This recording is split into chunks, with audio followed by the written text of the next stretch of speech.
El siguiente programa es pagado por los amigos y colaboradores de los ministerios Joyce Meyer.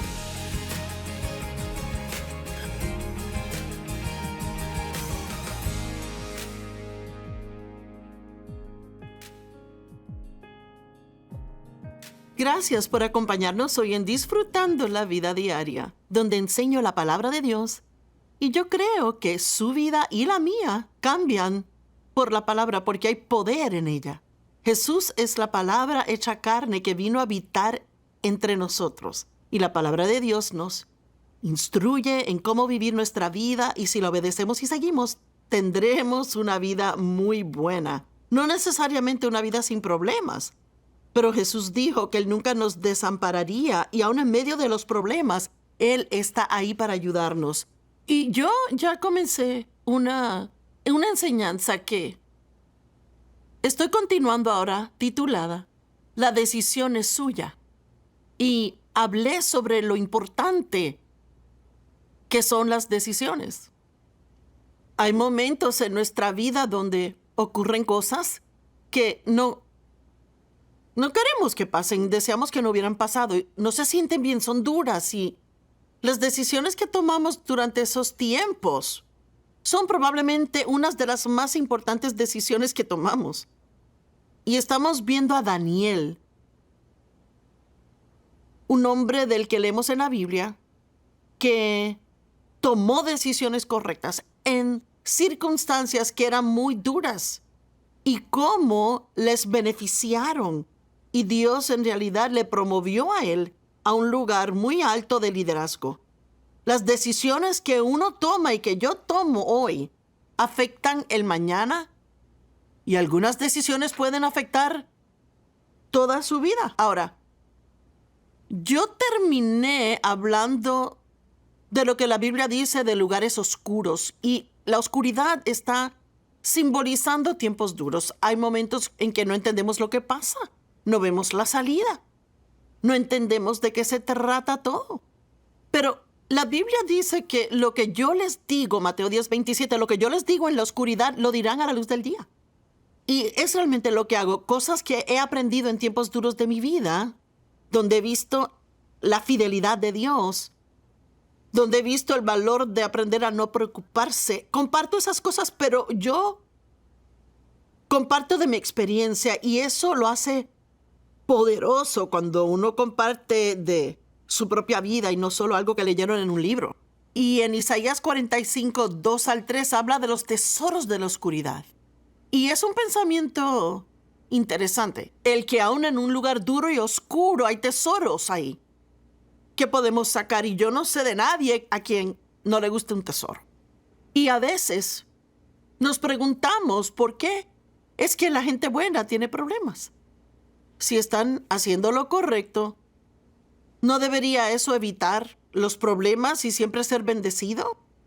Pues Isaías 50:10 dice, ¿quién entre ustedes teme al Señor y obedece la palabra de su siervo? Así que no le tiene miedo a Dios, pero sí tiene un temor reverente y asombro, le respeta, cree en su palabra, cree en lo que Él dice que va a pasar. Bueno, yo soy una de esas personas y yo creo que muchos de ustedes también. Y obedece la palabra de su siervo. Así que me suena como que alguien está haciendo lo correcto. Tienen temor reverente de Dios, caminan en obediencia a Él, pero aún andan en tinieblas y no tienen luz. ¿Quién entre ustedes teme al Señor y obedece la palabra de su siervo? Que el que camina en la oscuridad y no tiene luz, confíe en el nombre del Señor y se apoye en su Dios. Así que aún uno puede ser una buena persona, hacer todo bien y aún los problemas llegan que no esperaba y puede ser algo muy doloroso para usted, pero puede ser que el enemigo trabaje a través de otra persona que le decepciona o le hiere. Puede ser algún tipo de desastre natural que afecta cómo usted vive. Como yo mencioné antes, viene una tormenta, tumba el techo de su casa. Y en esos tiempos debemos determinar, como Daniel lo hizo, el no tener que contaminarnos a nosotros mismos. al no guardar nuestro compromiso con Dios. Que ese hombre se apoye y confíe y esté seguro en el Señor. Ahora, la Biblia habla de sufrir por causa de la justicia. Bueno, a nadie le gusta hablar del sufrimiento, pero es una palabra que se usa más que un poquito en la Biblia y somos muy tontos si tratamos de evitar cosas que no nos gustan oír. Porque si no aprendemos sobre ellas al experimentarlas, va a ser más duro que si hubiéramos prestado atención. Así que una vez más, volvamos a Daniel. Daniel capítulo 3, verso 6 y del 14 al 18. Vea, el rey Nabucodonosor aprobó un edicto o una ley que cualquiera que no cayera postrado y adorara la imagen de oro que él había hecho sería arrojado al horno de fuego ardiente. Y esta imagen de oro, recuerde, hecha de oro, supongo que no tenía problemas de dinero, tenía 90 pies de alto y 9 de ancho. Era una enorme imagen. Y Nabucodonosor les dijo, ¿es cierto, Sadrach, Mesach y Abednego? Recuerde a los 3 amigos de Daniel que fueron llevados a la corte del rey junto a él. No es un lugar donde querían estar, pero el rey los capturó y los llevó a su corte, los estaba entrenando para servirle. Y él les dice, ahora cuando oigan el sonido del cuerno, la flauta, la cítara, la lira y el arpa y la flauta y toda clase de música, si están listos para postrarse y adorar la imagen que hice, muy bien. Pero si ustedes no la adoran, serán arrojados inmediatamente a un horno ardiente. ¿Y qué Dios podrá rescatarles de mis manos? Y Sadrach, Mesach y Abednego respondieron, y yo amo esto: Rey Nabucodonosor, no necesitamos defendernos ante usted en este asunto. Si somos arrojados al horno ardiente, el Dios al que servimos es capaz de liberarnos de esto, y Él nos librará de la mano suya. Pero, y esto es tan poderoso, aunque no lo haga, queremos que usted sepa, Su Majestad, que no serviremos a sus dioses ni adoraremos la imagen de oro que usted ha erigido. ¡Wow! Yo quiero aplaudir y creer que está aplaudiendo en casa. Eso es tan poderoso. Dijo, mire, creemos que Dios nos puede librar, estamos en sus manos. Pero aun si no lo hace, aún no le vamos a servir a usted. Y ¿sabe qué? Para ser honesto, el diablo no sabe qué hacer con alguien que está tan comprometido con Dios. Y déjeme decirle algo. Honestamente, no todos somos liberados de todo lo que nos gustaría ser liberados mientras estamos en la tierra. Pero lo que quede de lo que debe ser liberado al momento que pase de este ámbito al cielo, será así. Entonces no habrá dolor, llanto, lágrimas, no habrá problemas, no habrá lugares oscuros. Así que nosotros confiamos en Dios. Y Jesús dijo, ¿a quién encontraré en la fe cuando regrese? Así que permanecemos en fe, aún hasta el mismo final, creyendo que Dios es bueno y que Él nos dará la victoria. Somos más que conquistadores por Cristo, quien nos ama. Así que fueron echados en el horno por hacer lo que era correcto. Esto es lo que quiero que vean, que no todos los que tienen problemas los tienen porque hicieron algo malo. Fueron echados al horno de fuego por hacer lo correcto ante Dios. A veces Dios prueba nuestra fe. Y les digo, cuando su fe es probada, si pasa la prueba, realmente crece en fe, la fe se fortalece. Fueron echados en el horno y decidieron no postrarse. Tomaron la decisión de no postrarse. Bueno, claro, eso enfureció al rey y él mandó a calentar el horno 7 veces más de lo que normalmente se calentaba. Entonces Nabucodonosor, Daniel 3:19, se enfureció con Sadrach, Mesach y Abednego, y su actitud hacia ellos cambió. Y él ordenó que el horno se calentara 7 veces más de lo usual. Y yo amo esto. Ellos entraron atados y salieron desatados. Ahora, Van a ver aquí en un minuto a lo que me refiero. Muchas veces tenemos un problema, una adicción, un problema, un hábito malo en nuestra vida, algo que hemos tratado de romper. Y entramos en uno de esos lugares oscuros o el horno de fuego, algo que nos perturba, y cuando nos metemos en esos lugares tendemos a acercarnos más a Dios. Tendemos a cavar más hondo que antes y proseguimos a una relación más profunda con Dios. Tendemos a clamar más a Dios que lo que hacíamos antes. Es asombroso cuánto tiempo podemos hallar para Dios cuando tenemos problemas que antes no teníamos cuando todo iba bien. Y él dijo que estaban atados. El rey los ató con cuerdas, así que estaban atados al entrar al horno. Pero, oigan lo que dice Daniel 3, del 20 al 30. Y él ordenó a algunos de los soldados más fuertes del ejército que ataran a Sadrach, Mesach y Abednego y que los arrojaran al horno ardiente. Así que estos hombres con sus túnicas, pantalones, turbantes y otras ropas fueron atados y arrojados al horno de fuego. Trata de usar su imaginación. Piénselo. La orden del rey era tan urgente y el horno estaba tan caliente que las llamas del fuego mataron a los soldados que metieron a Sadrach, Mesach y Abednego en el horno. Y entonces estos hombres firmemente atados con esas cuerdas cayeron al horno ardiente. Sadrach, Mesach y Abednego cayeron al horno. Entonces el rey Nabucodonosor saltó y se puso de pie en asombro y preguntó a sus consejeros: ¿no había 3 hombres que atamos que fueron echados al fuego? Y respondieron: ciertamente, su majestad, 3 hombres.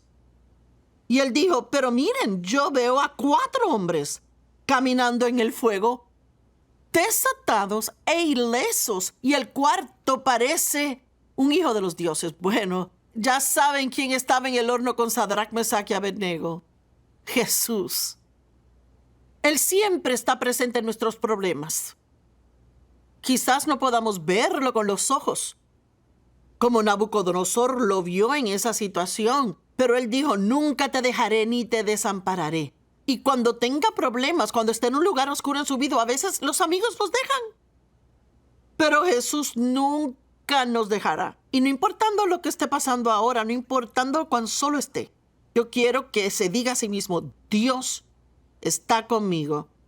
Él no solo está con usted, si ha nacido de nuevo, si le ha dado su vida a Cristo, está viviendo en usted. Yo estaba predicando en un seminario y yo hice que la gente tomara 30 segundos, cerrara los ojos y pensaran una vez más: Dios vive en mí. Dios vive en mí. Y yo, mire, le animo a que haga eso cuando termine el programa. A veces oímos estas cosas y nos pasan por encima. Pero el meditar un poquito en lo que la verdad de la palabra dice puede realmente hacer una gran diferencia en nuestras vidas. Así que ellos hicieron lo correcto. Ellos dijeron: no importa lo que nos hagan, vamos a seguir a Dios. Y fueron castigados por ello. Fueron arrojados a un horno que estaba calentado 7 veces más de lo normal. Tan caliente que mató a los hombres que les echaron ahí. Y sin embargo, cuando el rey miró, habían 4 hombres allí. Y Sadrach, Mesach y Abednego habían perdido sus ligaduras. Nabucodonosor se acercó a la puerta del horno ardiente y gritó: Sadrach, Mesach, Abednego, siervos del Dios Altísimo, salgan y vengan acá. Y Sadrach, Mesach y Abednego salieron del fuego. Y los sátrapas y los prefectos, gobernadores y consejeros reales les rodearon a ellos. Y vieron, amo esto, vieron que el fuego no había dañado sus cuerpos y que ni un cabello de sus cabezas fue quemado. Sus túnicas no estaban chamuscadas, ni siquiera olían a humo. Amo eso. No había evidencia de lo que habían atravesado. Y miren, yo me imagino que la mayoría de las personas que me sintonizan hoy no pueden imaginarse la infancia que yo tuve, a no ser que me sintonicen a menudo y me hayan oído contarlo. No se imaginarían que mi primer marido Me engañó una y otra vez y me abandonó y me dejó en otro estado en 2 ocasiones distintas y era joven de 18 años. No podría imaginarse que mi propio padre me abusó sexualmente por muchos años. No podría imaginarse que yo tuve cáncer de mama una vez.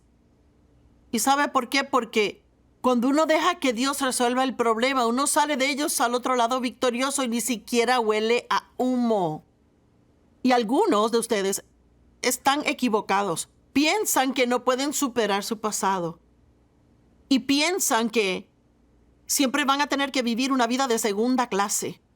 Porque tuvieron un mal pasado, o cometieron muchos errores en el pasado, o les pasaron cosas malas en el pasado. Pero puede darle todo eso a Dios y yo le digo, puede salir de eso sin oler a humo. Puede tener una vida buenísima que nadie podría imaginarse por lo que vivió en el pasado. Pero tendrá tesoros de esos lugares y también le equiparán para vivir y ayudar a otras personas. Yo amo esta historia. Ahora vean esto. Por tanto, el rey dice, bueno, antes que nada, leyendo el resto, dice Nabucodonosor, dijo, alabado sea el Dios de Sadrach, Mesach y de Abednego, pues eso es muy bueno. Ahora está el rey adorador de ídolos alabando al verdadero Dios, quien envió a su ángel y rescató a sus siervos. Ellos confiaron en él y desafiaron la orden del rey y estaban dispuestos a entregar sus vidas antes que servir o adorar a otro Dios que no fuera el suyo. ¡Wow! Necesitamos ese compromiso de nuevo en este mundo. Por tanto, yo decreto que la gente de cualquier nación o lengua que diga algo en contra del Dios de Sadrach, Mesach y Abednego, ordeno que sean cortados en pedazos y sus casas sean convertidas en montones de escombros, porque ningún otro Dios puede salvar de esta manera. Oigan, y el rey ascendió a Sadrach, Mesach y Abednego.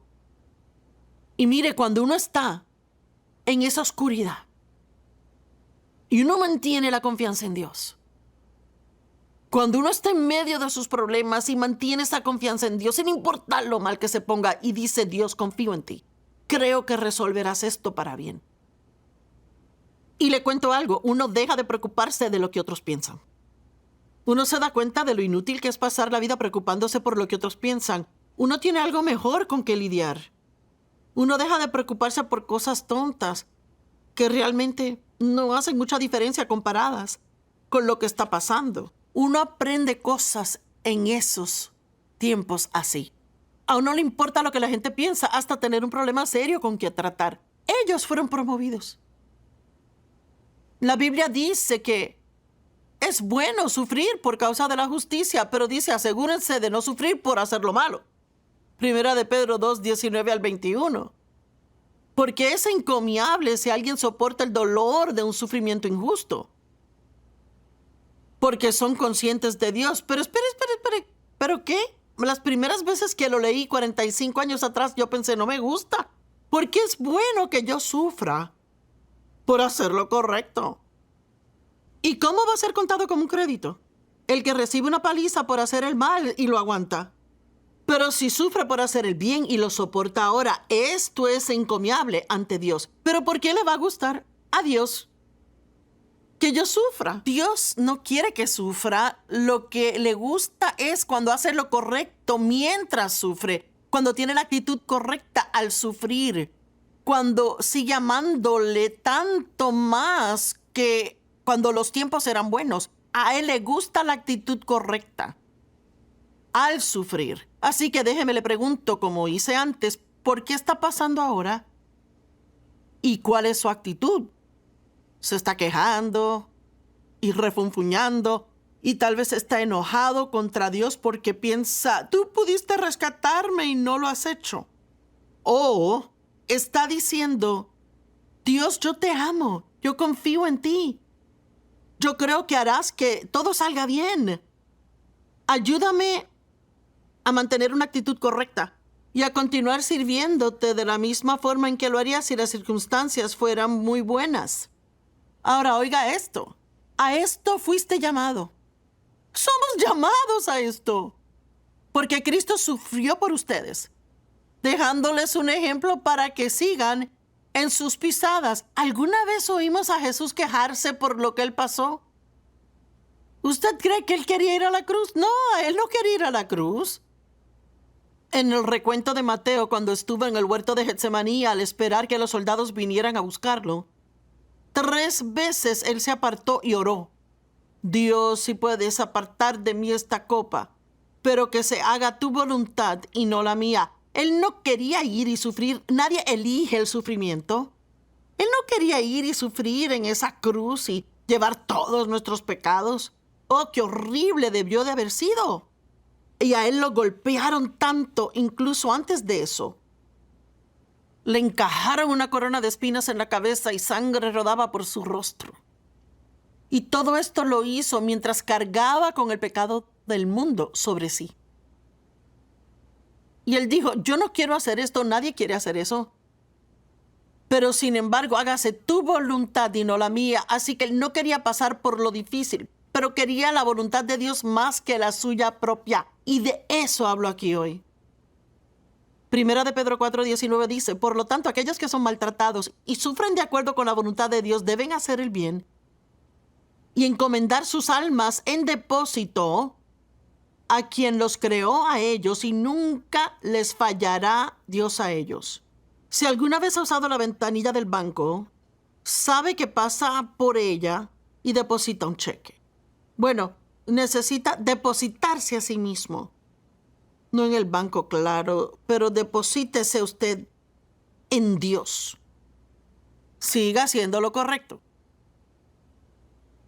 Con la promoción viene el ataque. Así que uno pasa un tiempo duro, hace todo bien y es promovido, y vienen más ataques. Daniel 6, del 1 al 5, le agradó a Darío nombrar 120 sátrapas para gobernar en el reino, con 3 administradores sobre ellos, y uno era Daniel. Los sátrapas fueron hechos responsables ante ellos para que el reino sufriera pérdida, y Daniel está llegando a niveles más altos de promoción aquí. Él está a cargo de todo. Él tiene más autoridad que estas otras personas y no les gusta. Saben que Daniel está tan comprometido a Dios que nunca pueden hacerlo, que haga algo malo, a no ser que encuentren algo que tenga algo que ver con su servicio a su Dios. Estaban celosos. Así que crearon un plan. Fueron al rey. Oh, rey, eres tan grande. Establece una ley para que nadie pueda orar a nadie sino a ti. Por los próximos no sé cuántos días, por mucho tiempo. Bueno, ellos ya sabían que Daniel no iba a dejar de orar a su Dios. Con esto, los administradores y sátrapas trataron de encontrar motivos para cargos contra Daniel en su conducta de asuntos de gobierno, pero fueron incapaces de hallarlos. No pudieron hallar corrupción en él porque era digno de confianza. No era corrupto ni negligente. Finalmente, estos hombres dijeron, nunca hallaremos base para acusar a Daniel, a no ser que tenga algo que ver con la ley de su Dios. Bueno, Daniel había sido elevado a un nuevo nivel de promoción, pero siempre digo, nuevo nivel, nuevo diablo. Pablo dijo, se me abrió una amplia puerta de oportunidades, pero con ella muchos adversarios. Y mire, muchas veces pensamos, bueno, me gustaría ser presidente de la compañía o ser el CEO, o quisiera tener un ministerio como el de Joyce. Me gustaría ser líder de alabanza. Pero mire, muchas veces la gente pide cosas que no tienen idea de lo que están pidiendo. Con cada privilegio viene mucha responsabilidad y hay que rendir muchas cuentas, mucho trabajo adicional. Se firmó un decreto que nadie podía orar a ningún dios su hombre sino a Darío. Y si lo hacían, iban a ser arrojados al foso de los leones y tendrían que permanecer toda la noche. Obviamente el resultado sería que se lo comerían los leones. Daniel 6:10, tiempo de decisión. Tal vez está en un lugar de decisión ahora. Debe tomar decisiones. Ahora, cuando Daniel supo que el decreto había sido publicado, oigan esto, se fue a su casa, a su habitación de arriba, donde las ventanas abrían hacia Jerusalén. Y 3 veces al día se ponía de rodillas, oraba dando gracias a Dios tal como había hecho antes. Yo amo eso. Quizás hubiéramos dicho, bueno, voy a orar, pero voy a cerrar la ventana. Él ni siquiera cerró las ventanas, continuó igual que antes. Y estoy segura que hizo tanto ruido como antes, no sé, tal vez incluso fue más ruidoso. Bueno, ¿saben qué? Lo echaron al foso de los leones. Pero al próximo día estaba perfectamente bien. Y él dijo, mi Dios envió ángeles y ellos me protegieron de los leones. Ellos no pudieron matarme porque la protección de Dios estaba sobre mí. Y yo le digo, para cerrar este segmento de hoy, cuando uno hace lo que es correcto, aún en tiempos duros, Dios siempre obra todo a su favor, envía ángeles para ayudarle. Usted no olerá a humo, no habrá evidencia de que alguna vez pasó por algo duro. Así que tome la decisión hoy, que aun si tiene que sufrir mientras hace lo correcto, va a continuar haciendo lo correcto, porque su primer y principal compromiso es para con Dios. Gracias, y espero que me acompañen otra vez, donde voy a continuar enseñando lo mismo, pero voy a ir un poquito más profundo. Así que, ¿qué significa ser colaborador con el ministerio de Joyce Meyer? Bueno, primero que nada, es un compromiso regular de apoyar el trabajo que estamos haciendo en oración y finanzas. Su donación ayuda a comprar tiempo en los medios para que el Evangelio pueda proclamarse a 2/3 partes del mundo en más de 900 estaciones de radio y televisión y más de 70 idiomas. ¡Wow! Eso es mucho. Y la gente conoce de Jesús por primera vez.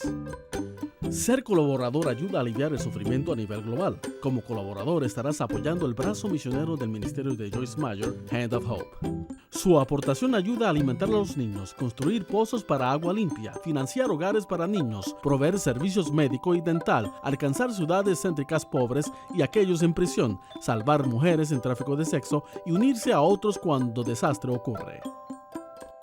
De hecho, 83% de todos los gastos del ministerio de Joyce Meyer va hacia alcanzar necesidades de la gente. Y somos diligentes en cada dólar invertido. Es explicado con detalles. Hacemos lo mejor para ser transparentes y estamos orgullosos de ser aprobados por el Concilio Evangélico de Responsabilidad Financiera. Y eso es lo que es ser un colaborador. Juntos podemos lograr más, mientras seguimos compartiendo a Cristo y amando a la gente alrededor del mundo.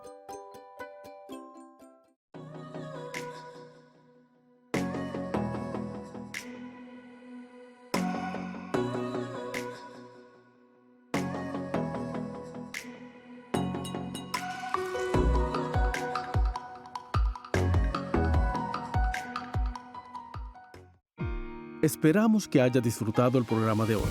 Por favor, contáctenos o visite joycemeyer.org para compartir su petición de oración. Únase a nosotros en compartir a Cristo y a amar a la gente en el mundo entero. Este programa fue posible gracias a los amigos y colaboradores